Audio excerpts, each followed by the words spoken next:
You guys, where do these eye floaties come from? Can you guys see that?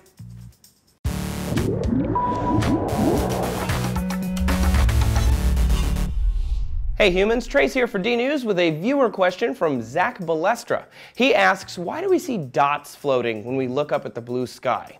Dude, I totally wondered that same thing, so I looked into it. Those dots are actually called floaters. They're a generic term for those stringy things that you occasionally see when you're looking at a white wall or up at the blue sky. They are not actually on your eye, nor are they in the air in front of you. They're inside of your eyeballs. Creepy, right?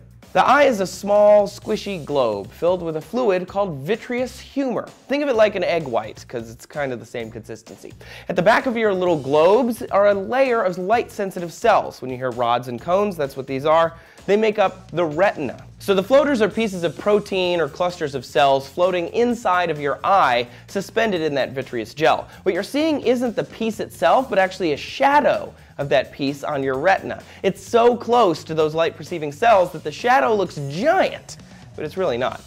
If you try and look at the floater or follow it with your eyes, it zips away, and that's kind of like an ice cube in a glass. When you turn the glass, the cube's going to move too. And it's just like those floaters. Those little bits of gunk in your vitreous humor are mostly harmless, but the gel fluid shrinks as you age. So chances are, if you haven't seen them yet, you're going to soon. 25% of people see floaters by their 60s, and by their 80s, 2/3 of people see them. So as long as we're on the topic, I poked a little bit further into those lights that you see when it's dark or you have your eyes shut. This also comes back to vitreous humor. When you press on your eyes, the humor rubs or tugs against the retina in the back of your eye, and this tugging causes flashes. It's the same as like a knock to your head when you're seeing stars, but don't do it too much because it can pull the retina away from the wall of your eye. That's bad.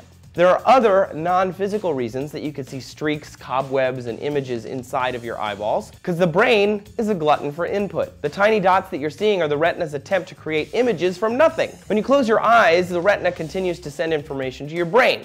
So rather than just turning off the eyeball, the brain interprets the cell and neural activity as colored lights. With a little bit of relaxation and concentration, you can actually take those little colored dots and move them around to see what's going on inside of your head. Do y'all have a good way to guarantee that you can see floaters? I have definitely seen them before, but not actually recently. Maybe I need to keep trying. Give me some tips in the comments, and thanks a lot for watching DNews today, everybody. Subscribe for more, and we'll see you next time.